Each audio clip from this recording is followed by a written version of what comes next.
إن الحمد لله نحمده ونستعينه ونستغفره ونعوذ بالله من شرور أنفسنا وسيئات أعمالنا. من يهده الله فلا مضل له ومن يضلله فلا هادي له. وأشهد أن لا إله إلا الله وحده لا شريك له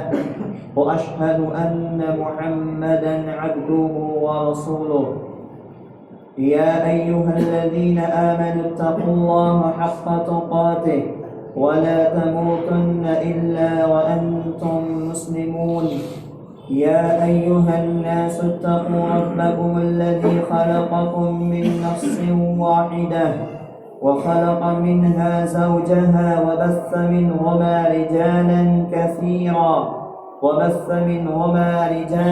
كثيرا ونساء. واتقوا الله الذي تساءلون به والأرحام إن الله كان عليكم رقيبا.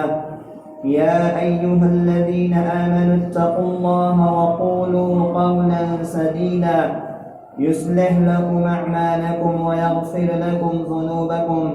ومن يطع الله ورسوله فقد فاز فوزا عظيما. أما بعد فإن خير الحديث كتاب الله وخير الهدي هدي محمد صلى الله عليه وسلم وشر الأمور محدثاتها وكل محدثة بدعة وكل بدعة ضلالة وكل ضلالة في النار. قال الله عز وجل في كلامه المجيد والفرقان الحميد: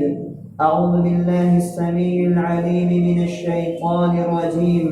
بسم الله الرحمن الرحيم. شرع لكم من الدين ما وصى به نوحا والذي أوحينا إليك وما وصينا به إبراهيم وموسى وعيسى أن أقيموا الدين ولا تتفرقوا فيه. كبر على المشركين ما تدعوهم إليه. الله يجتبي إليه من يشاء ويهدي إليه من ينيب. رب اشرح لي صدري ويسر لي أمري واحلل عقدة من لساني يفقه قولي. اللهم انفعني بما علمتني وعلمني ما ينفعني وزدني علما.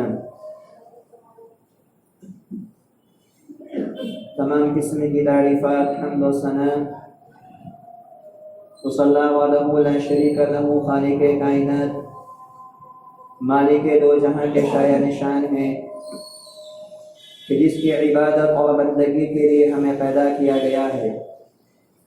ہماری ہر بندگی، ہماری ہر عبادت،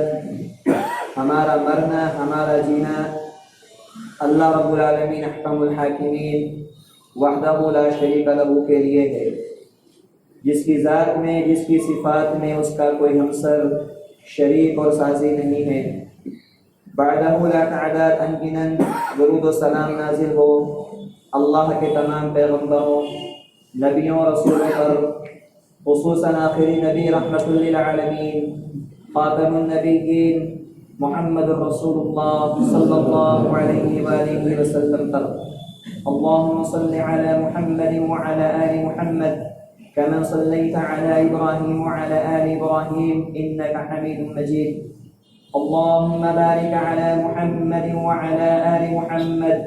كما باركت على إبراهيم وعلى آل إبراهيم إنك حميد مجيد. عزیز ساتھیوں، نوجوان دوستوں، پردہ-نشین خواتین، آج کے اس خطبہ جمعہ کے موقع پر جس اہم عنوان کے تحت چند باتیں آپ کے سامنے پیش کرنا مقصود ہے وہ ہیں صحیح اسلامی عقیدہ، اس کی اہمیت اور ضرورت. حضرات، ایک مسلمان جب اس دنیا سے رخصت ہوتا ہے اور جب اسے قبر کے اندر دفن کیا جاتا ہے تو ہم اور آپ اس بات کو اچھی طرح جانتے ہیں کہ اس کے اس قبر میں اس سے 3 سوال ہوتے ہیں، جیسا کہ صحیح بخاری اور صحیح مسلم میں حضرت انس بن مالک رضی اللہ تعالیٰ عنہ سے روایت مروی ہے، نبی اکرم صلی اللہ علیہ وسلم نے ایک لمبی اور طویل حدیث میں اس کی وضاحت فرمائی ہے۔ ان سوالات کا تعلق، یا یہ کہہ لیجئے کہ ان سوالات کے جوابات انسان کی زندگی میں پائے جانے والے اس کے عقیدے کی صحت اور اس کے عقیدے کے بطلان پر دلالت کرتے ہیں۔ اگر ایک آدمی اس دنیاوی زندگی کے اندر اپنی زندگی گزارتے ہوئے صحیح عقیدے کا حامل رہا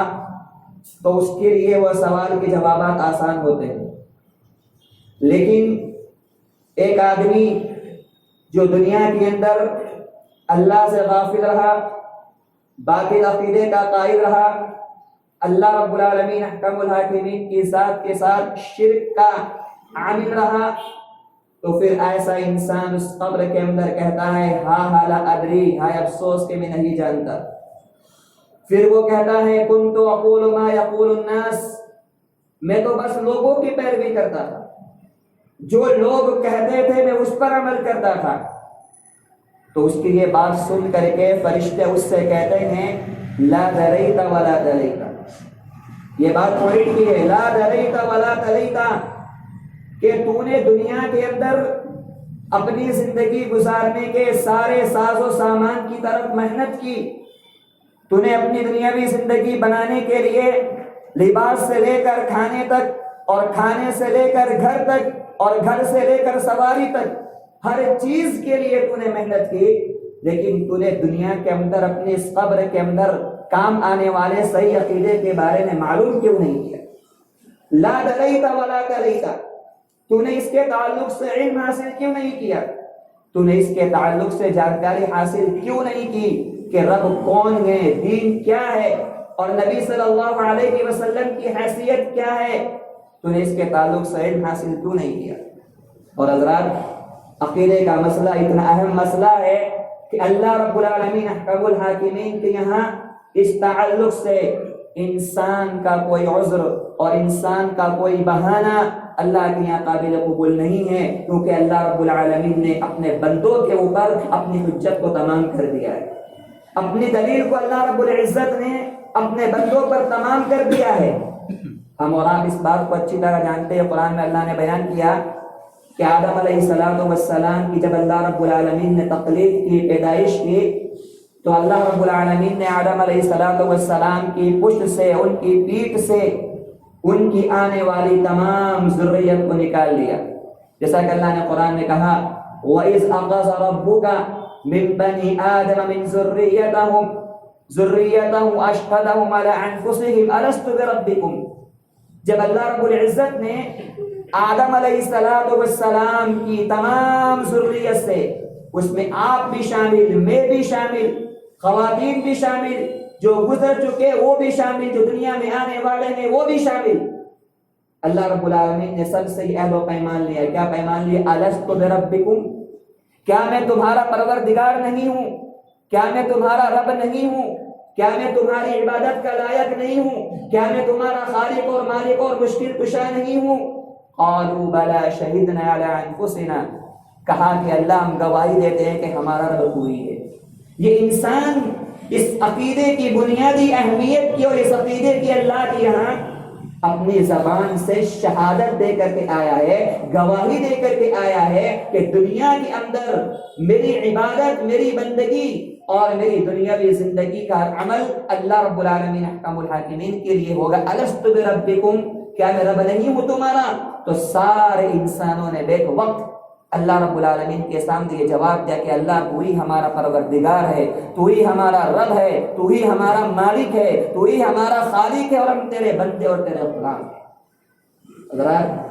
آئیے سب سے پہلے اختصاراً عقیدے کا معنی سمجھتے ہیں۔ عقیدہ یہ عربی زبان کا بنا ہوا لفظ عین قاف دال ہا سے، جس کے لغوی معنی ہوتے ہیں کسی چیز کو مضبوطی کے ساتھ تھام لینا،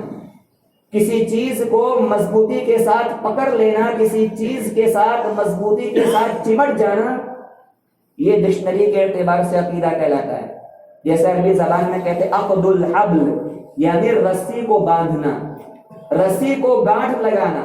کسی چیز کے ساتھ رسی کو باندھ دینا یا رسی سے کسی چیز کو جو ہے گانٹھ لگا کر کے بند کر دینا، باندھ دینا، اس کو کہتے ہیں عقد الحبل۔ اور اصطلاحاً عقیدہ کہتے ہیں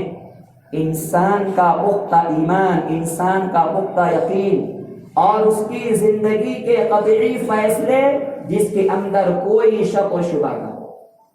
ایک انسان کا پختہ ایمان، یعنی انسان کا پختہ ایمان کس کے تعلق سے؟ اللہ رب العالمین احکم الحاکمین کی ذات کے تعلق سے۔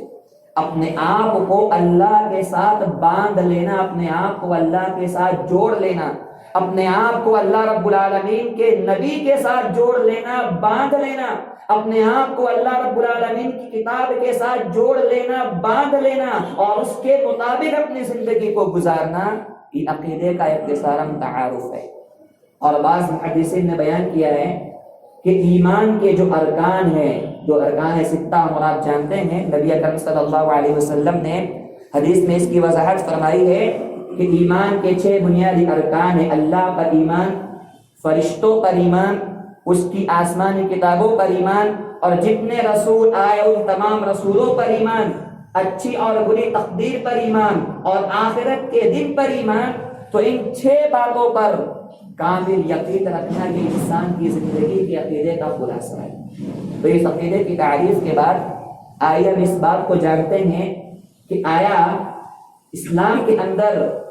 یا یہ کہہ لیجیے کہ ہم اور آپ اس عقیدے کے تعلق سے لوگوں کو آگاہ کیوں کرتے ہیں اور لوگوں کو اللہ رب العالمین احکم الحاکمین کی وحدانیت اور اس کے حقوق اور اللہ سبحانہ و تعالیٰ کی ذات کا تعارف کیوں کراتے ہیں؟ یہ بات دین اسلام کا خلاصہ ہے کہ انسان کی زندگی کے اندر اس کی زندگی کا کوئی بھی صالح عمل، کوئی بھی نیک عمل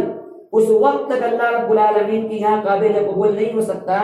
جب تک کہ اس انسان کی عقیدے کی اصلاح نہ کی جائے، جب اس انسان کی زندگی کے اندر پائے جانے والی گندگی کو ختم نہ کیا جائے اور اس کی زندگی کے اندر اللہ کے تعلق سے جو باطل خیالات ہے، نبی اکرم صلی اللہ علیہ وسلم کے تعلق سے جو باطل نظریات ہے، ان نظریات سے جب تک انسان کی صفائی نہ ہو، انسان کی اصلاح نہ ہو، اس کا کوئی عمل، اس کی کوئی نیکی اللہ رب العالمین کے قابل قبول نہیں ہے۔ نبی اکرم صلی اللہ علیہ وسلم کے زمانے میں صحیح بخاری کی روایت ہے، ایک آدمی کا تذکرہ کیا گیا، ایک آدمی کا تذکرہ کیا گیا جو بڑا نیک کام کرتا تھا، لوگوں کی اصلاح کرتا تھا، لوگوں کو مال دیتا تھا، بڑی لوگوں کی مدد کرتا تھا۔ تو اللہ کے نبی صلی اللہ علیہ وسلم سے صحابہ کرام نے سوال کیا اس کے انجام کے بارے میں کہ وہ انجام اس کا کیا ہوگا، وہ آدمی بروز قیامت کس زمرے میں آئے گا، کس کیٹیگری میں آئے گا، اس کا حساب و کتاب کیسے ہوگا؟ تو نبی اکرم صلی اللہ علیہ وسلم نے فرمایا کہ اس نے زندگی میں ایک مرتبہ بھی اللہ رب العالمین کو اپنا معبود نہیں مانا، اس نے اللہ رب العالمین کی عبودیت کا اور اس کے واحد الہ ہونے کا اقرار نہیں کیا، اس لیے اس کی یہ ساری نیکیاں برباد کر دی جائے گی اور وہ قیامت کے دن اللہ رب العالمین کی آتش جہنم کا ایندھن بنے گا۔ تو پتہ چلا کہ انسان کی زندگی کے اندر جتنی بھی میرے بھائیوں اچھائیاں ہوں، اس کی زندگی کے عمل صالح ہو، لیکن اگر انسان باطل عقیدے کا، اگر باطل عقیدے نظریات کا وہ حامل ہے تو اللہ رب العالمین کی یہاں اس کی کوئی عبادت قابل قبول نہیں۔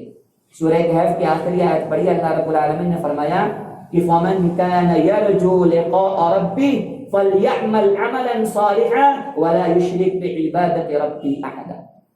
تم میں سے جو آدمی اپنے رب سے ملاقات کی امید رکھتا ہے، ہر انسان چاہتا ہے رب سے ملاقات ہو، اور یہ ہمارا عقیدہ اللہ سے ملنا ہے، ایک مومن کا عقیدہ اللہ سے ملاقات ہونی ہے۔ کہا تم میں سے جو آدمی اللہ سے ملاقات کی امید رکھتا ہے اور اسے یہ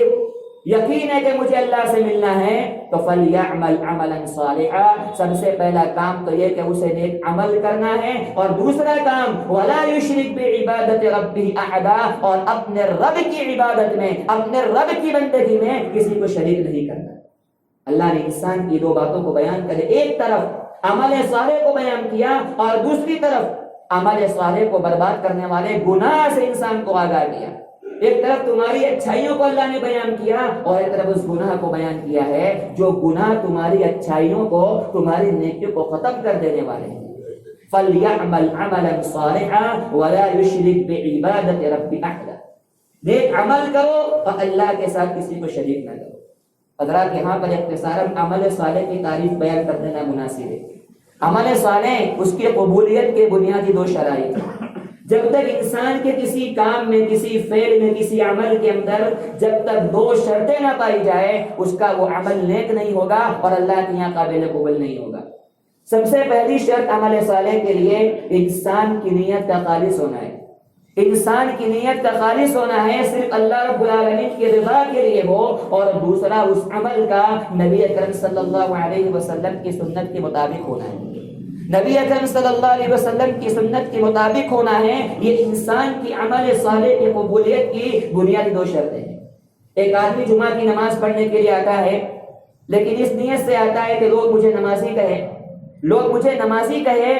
تو اس کی یہ نماز اللہ رب العالمین کی عمل صالح کی حیثیت نہیں رکھتی، کیونکہ اس انسان نے لوگوں کو دکھانے کے لیے نماز پڑھی ہے، اللہ رب العالمین کی رضا اس کے عمل کے اندر نہیں پائی جاتی۔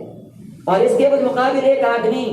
بڑے خلوص کے ساتھ نماز پڑھتا ہے، للہیت کے ساتھ نماز پڑھتا ہے، لیکن اس کی اس نماز کا اٹھنا بیٹھنا، اس کے ارکان، اس کے طریقے نبی اکرم صلی اللہ علیہ وسلم کی سنت کے خلاف ہے، آپ کی اتباع نہیں کرتا، تو اس کی وہ نماز بھی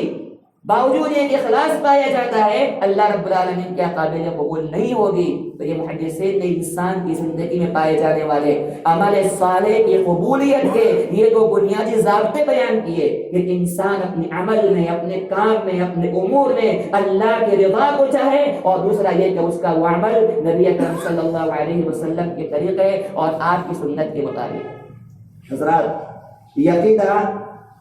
حضرت آدم علیہ السلام سے لے کر نبی اکرم صلی اللہ علیہ وسلم تک جتنے نبی آئے ہیں ان تمام کا منہج دعوت ہی عقیدہ توحید تھا، اور اسی پر اللہ رب العالمین نے تمام انبیاء علیہ السلام کو مبعوث فرمایا۔ دین نام عقیدے کا، شریعت مختلف ہوتی تھی، احکام مختلف ہوتے تھے۔ مثال کے طور پر اس امت محمدیہ کے اندر نماز کا طریقہ، روزوں کا طریقہ، قربانی کا طریقہ، حج کا طریقہ کچھ اور ہے، اور اس سے پہلے جو شریعتیں گزری ہے حضرت موسیٰ کی، حضرت عیسیٰ کی، ابراہیم علیہ السلام، انبیاء علیہ السلام کی جو شریعتیں گزری ہے، ان کے اندر ان نمازوں کا، قربانیوں کا، حج وغیرہ کا جو طریقہ کار ہے وہ مختلف رہا ہوگا، لیکن عقائد کا جو معاملہ، عقائد کی جو باتیں ہیں اس میں تمام انبیاء علیہ السلام کی دعوت ایک رہی ہے۔ اس لیے اللہ کے رسول صلی اللہ علیہ وسلم نے ارشاد فرمایا الانبیاء اخوۃ لعلات، الانبیاء اخوۃ لعلات امہاتہم شتیٰ ودینہم واحد، کہ تمام انبیاء علیہ السلام آپس میں اللہی بھائی ہیں، ان کا دین ایک ہے، ان کا دین ایک ہے، وَأُمَّهَاتُهُمْ شَتَّىٰ، اور ان کی شریعتیں، ان کے احکام مختلف ہیں، الگ الگ ہیں۔ اس لیے اللہ نے قرآن میں فرمایا، جو آپ کے سامنے آیت پڑھی، شَرَعَ لَكُم مِّنَ الدِّينِ مَا وَصَّىٰ بِهِ نُوحًا، کہ ہم نے تمہارے لیے دین کے اندر اس چیز کو لازم کر دیا یا اس چیز کو شریعت بنا دیا جس کی وصیت ہم نے نوح علیہ السلام کو کی تھی، اور جس کی وصیت ہم نے ابراہیم کو کی، موسیٰ کو کی، عیسیٰ علیہ السلام کو کی، اور جس کی وہی پیغمبر ہم نے آپ کی طرف کی، وہ کیا ان اقیم الدین، کہ اس دین کو مضبوطی کے ساتھ تھامے رکھنا، اس دین کو، اس عقیدے کو مضبوطی کے ساتھ تھامے رکھنا، وَلَا تَتَفَرَّقُوا فِيهِ، اور اس میں کسی بھی قسم کا اختلاف نہیں، اس میں کسی بھی قسم کی کمپرومائز نہیں، اس میں کسی بھی قسم کی مفاہمت نہیں کی جائے گی۔ کبر علی المشرکین ما تدعوهم الیہ، اور جس بات کی طرف آپ مشرکین کو دعوت دیتے ہیں وہ مشرکین پر بڑی بھاری گزرتی ہے۔ اور سب سے بھاری بات، سب سے مشکل بات مشرکوں کے لیے کیا ہوتی ہے کہ اپنے معبودان باطلہ کو چھوڑ کر کے، اپنے ان بزرگوں کو چھوڑ کر کے، ماں سوى اللہ جن کی عبادت کی جاتی ہے ان کو چھوڑ کر کے ایک اللہ کی طرف آ جاؤ۔ یہ دعوت مشرکین کے لیے سب سے بھاری دعوت ہے۔ اسی بات کو اللہ نے کہا کبر علی المشرکین ما تدعوهم الیہ، جس دعوت کی طرف آپ مشرکین کو بلائیں گے، جس چیز کی طرف، وہ مشرکین کے لیے بڑی بھاری ہو۔ تو انبیاء علیہ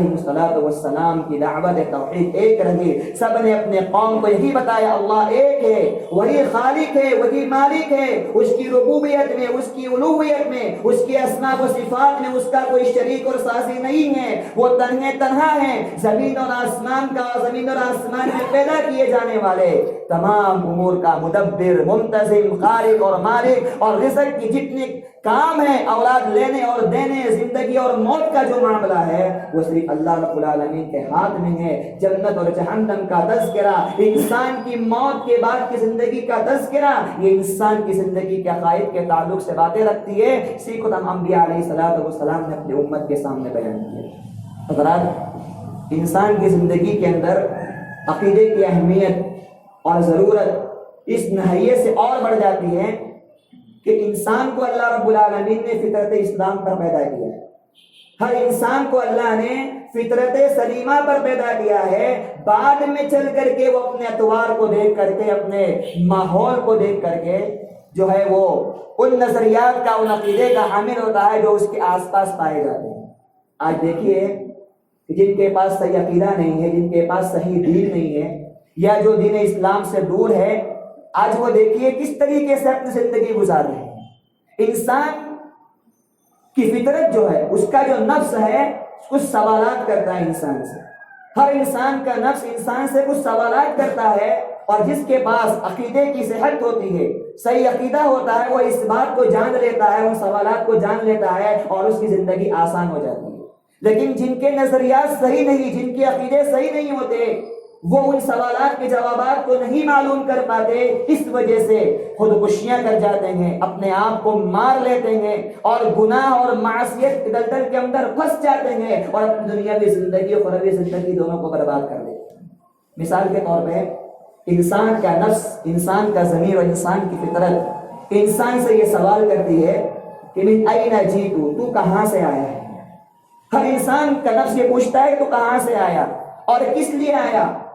کس لیے آیا، اور اس دنیا کو چھوڑنے کے بعد جو موت کے مناظر تو دیکھ رہا ہے اپنی آنکھوں سے، تجھے بھی جانا ہے، تو اس موت کے بعد تیرا انجام کیا ہوگا؟ اب ظاہر سی بات ہے کہ ان تینوں سوالات کا جوابات اسلام کی عقیدہ توحید کے اندر اور انسان کی صحیح اسلامی عقیدے کے اندر موجود ہے۔ لیکن اگر کوئی آدمی اس بات کو نہیں سمجھتا، صحیح عقیدے کا علم اس کے پاس موجود نہیں ہوتا، تو وہ آدمی نہیں جان پاتا کہ زندگی کا مقصد کیا ہے، میں کیوں آیا ہوں۔ تھوڑی سی مصیبت آتی ہے، پریشانی آتی ہے، وہ خودکشی کر لیتا ہے۔ تھوڑی سی مصیبت آتی ہے، پریشانی آتی ہے، وہ برداشت نہیں کر پاتا، اپنے آپ کو مار دیتا ہے۔ تھوڑی سی بیماری آتی ہے، اس بیماری کی وجہ سے وہ پریشان ہو جاتا ہے۔ لیکن جس کے پاس ایمان ہوتا ہے، جس کے پاس عقیدے کی مضبوطی ہوتی ہے، وہ جانتا ہے کہ میری زندگی کے اندر جو پریشانی آئی، جو مصیبت آئی، جو بیماری آئی، جو حادثہ ہوا، وہ میرے رب کی منشا اور اس کے ارادے سے ہوا ہے۔ یہ میرے نصیب کا حصہ ہے، میری تقدیر کا حصہ ہے۔ اللہ نے میرے نصیب میں جو لکھا ہے میرے ساتھ ہونے والا ہے، وہ صبر کے دامن کو تھام لیتا ہے، معاوضہ نہیں کرتا، خودکشی نہیں کرتا، اپنے آپ کو غلط راستے پر نہیں لے جاتا۔ لیکن جس کے پاس باطل عقیدہ ہوتا ہے، وہ تھوڑی سی مصیبت آنے کے بعد کیا کرتا ہے؟ خودکشی کرتا ہے، اپنے آپ کو مار دیتا ہے، یا اور دیگر کسی غلط راستے پر چل کر کے لوگوں کو جو ہے پریشان کرنے کی کوشش کرتا ہے۔ تو انسان کی زندگی میں اللہ رب العالمین نے یہ خاصیت رکھی ہے کہ انسان جو ہے اس کا ضمیر اس سے سوالات کرتا ہے، تیری پیدائش کہاں سے ہوئی؟ ظاہر سی بات ہے، اللہ نے قرآن میں اس کا جواب دیا کہ انسان کی تخلیق، انسان کی پیدائش جو ہے ہم نے آدم علیہ السلام سے کی۔ انسان کی اصل مٹی ہے، اس کا جواب اللہ نے قرآن میں بیان کیا ہے۔ اور پھر اللہ نے آدم علیہ السلام کو مٹی سے پیدا کر لینے کے بعد جو ہے ان میں روح پھونکے، اور اس کے بعد آدم اور حوا کی جو ہے ملن اور ملاپ سے اللہ رب العزت نے اس پوری کائنات کو آباد کیا ہے۔ اور مقصد کیا انسانی زندگی کا؟ تخلیق کا مقصد کیا ہے؟ اللہ کی عبادت ہے، اللہ کی بندگی ہے۔ واضح انداز میں اللہ نے قرآن میں اس کا جواب دیا کہ وما خلقت الجن والانس الا لیعبدون، کہ میں نے جنات اور انسان کو دنیا کے اندر اپنی عبادت کے لیے پیدا کیا ہے۔ اب جس کے پاس عقیدے کی صحت نہیں ہے وہ کچھ بھی کرتا ہے دنیا کے اندر، جدھر چاہتا ہے ادھر ماتھا ٹیکتا ہے، ادھر چاہتا ہے اس کو مشکل کشا بناتا ہے، جس کو چاہتا ہے اس کو اپنا رب بناتا ہے۔ لیکن جس کو ایمان کی دولت ملی ہے، جس کو عقیدے کی صحت ملی ہے، وہ جانتا ہے کہ میری زندگی کا مقصد جو ہے، میری زندگی کا سبب جو ہے وہ اللہ رب العزت کی عبادت ہے۔ اور تیسرا، مرنے کے بعد کہاں جانا ہے؟ اللہ رب العزت نے اس کو بیان کیا کہ تم مرنے کے بعد اپنے رب کے پاس لوٹائے جاؤ گے۔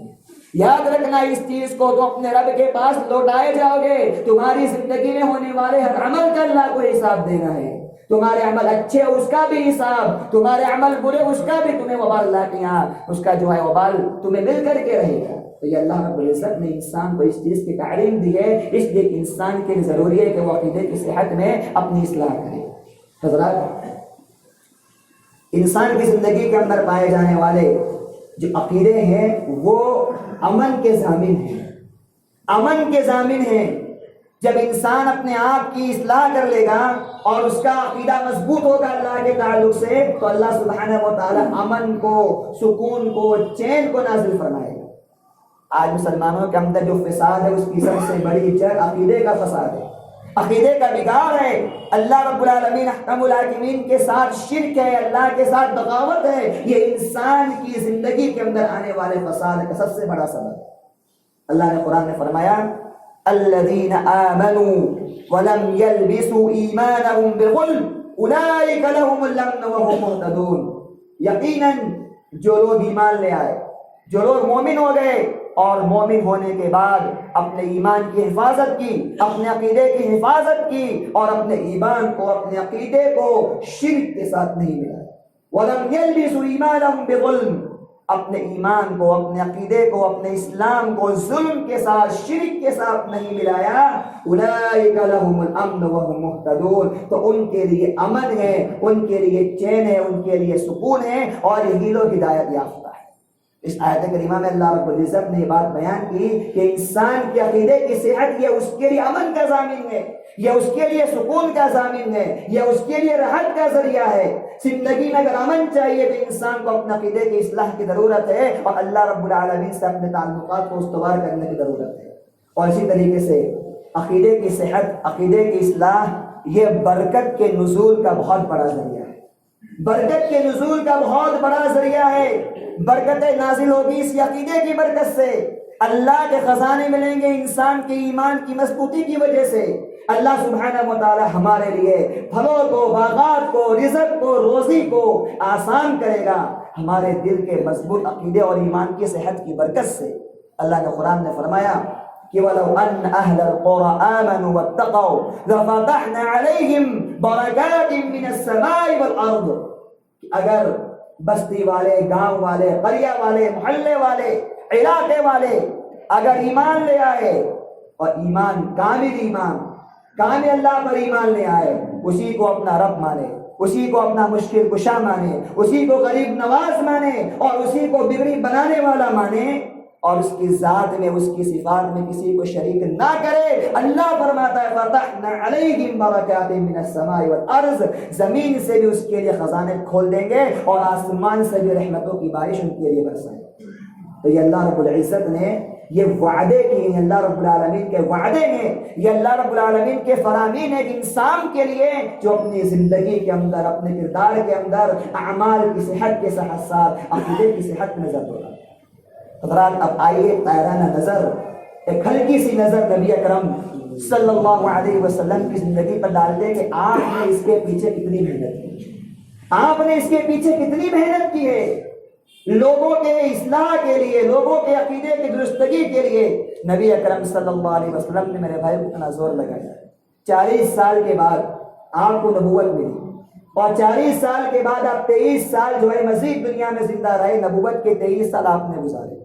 ان 23 سالہ نبوی زندگی کے اندر نبی اکرم صلی اللہ علیہ وسلم نے مکہ سے لے کر مدینہ تک اور مدینہ سے لے کر کے اپنی وفات تک ہر موڑ پر، ہر قدم پر نبی اکرم صلی اللہ علیہ وسلم نے اپنی امت کے عقائد کی اور ان کے باطل نظریات کی اصلاح فرمائی ہے۔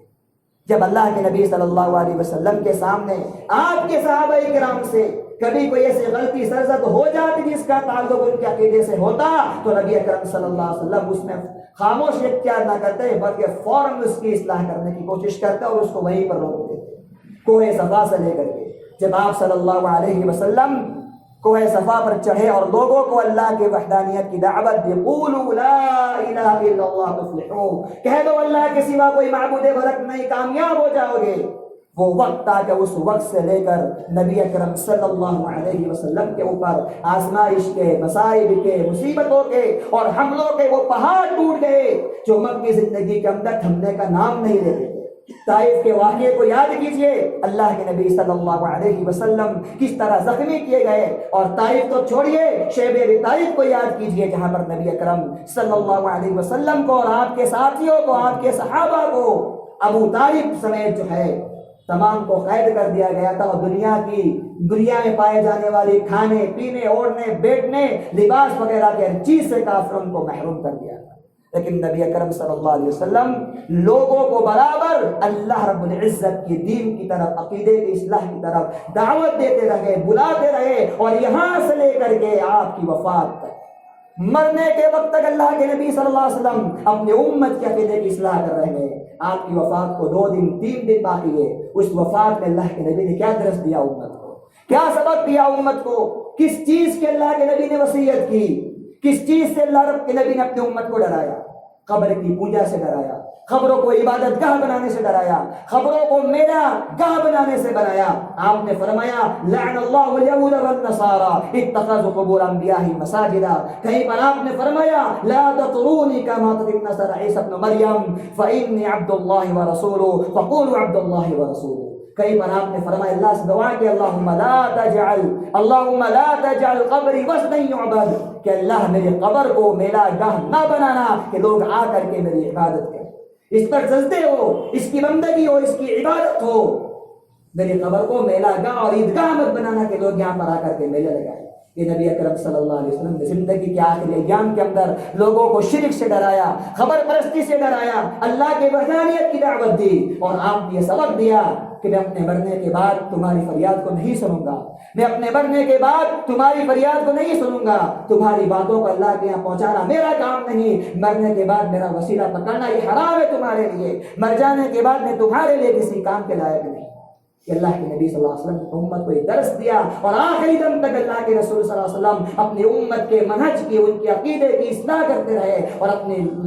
عوام کو، اپنی صحابہ کرام کو، اور صحابہ کرام کے ساتھ ساتھ جو لوگ اسلام میں داخل نہیں ہوئے تھے، اللہ رب العزت کی وحدانیت کی طرف، اس کی ربوبیت کی طرف اور اس کی الوہیت کی طرف اللہ کے نبی لوگوں کو بلاتے رہے۔ اس لیے ہماری اور آپ کی ذمہ داری اپنے اعمال کی صحت کے ساتھ ساتھ، انسان عمل تو بڑے اچھے کر لیتا ہے، نیکیاں بڑی اچھی کر لیتا ہے، لیکن میرے بھائی جیسا کہ شروع کے اندر بتایا گیا، جب تک انسان کی زندگی کے اندر اس کے نظریات، اس کے خیالات، اس کے عقائد اگر صحیح نہیں ہیں تو اس عمل کے اللہ کے کوئی حیثیت نہیں ہے، اللہ ان کو غارت کرے گا، اللہ ان کو برباد کرے گا، جب تک کہ انسان اپنے دل کے اندر پائے جانے والا عقائد، نظریات اور جو ہے اپنی سوچ اور فکر کی اصلاح نہ کرے۔ اللہ رب العزت دعا ہے اللہ سبحانہ و تعالیٰ تمام مسلمانوں کو اسلامی صحیح عقیدہ پر عمل کرنے کی توفیق عطا فرمائے، جو کچھ کہا گیا اللہ کہنے والے سننے والوں کو عمل کی توفیق عطا فرمائے، ہر قسم کے شرک اور بدعت سے اللہ امت کی حفاظت فرمائے، اس امت کو عقیدے کی مضبوطی کی اصلاح فرمائے، اللہ جو بیمار اللہ سب کو شفا کاملہ عطا فرمائے، جو مر چکا اللہ سب کی مغفرت فرما، جو ہمارے بھائی مقروض ہے اللہ ان کے لیے قرض کے راستوں کو آسان فرما دے، رب العالمین ہر قسم کی پریشانیوں سے، مصیبتوں سے امت کی حفاظت فرما، اللہ جو مسلمان پریشان اللہ کی پریشانیوں کو دور فرما، جو کسی بھی قسم کی بیماری کے اندر مبتلا اللہ ان کی بیماری کو صحت میں بدل دے، اللہ ان کی مصیبت کو عافیت میں بدل دے، اللہ ان کی پریشانیوں کو امن و امان میں بدل دے، جب تک دنیا میں زندہ رکھ اللہ ہم کو ایمان پہ زندہ رکھ، ہماری موت اور ایمان پر موت ہو، آمین۔ بارک اللہ لنا ولکم فی القرآن العظیم ونفعنا وإیاکم بالآیات والذکر الحکیم واستغفروه انه هو الغفور الرحیم۔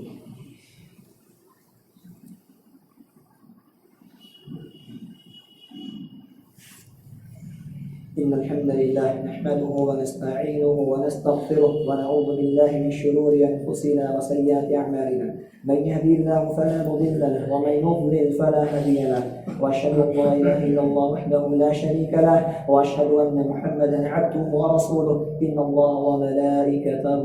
يصلون على النبي يا أيها الذين آمنوا صلوا عليه وسلموا تسليما اللهم صل على محمد وعلى آل محمد كما صليت على إبراهيم وعلى آل إبراهيم إنك حميد مجيد اللهم بارك على محمد وعلى آل محمد كما باركت على إبراهيم وعلى آل إبراهيم إنك حميد مجيد عباد الله رحمكم الله إن الله يأمر بالعدل والإحسان وإيتاء ذي القربى وينهى عن الفحشاء والمنكر ولذكر الله أكبر والله يعلم ما تصنعون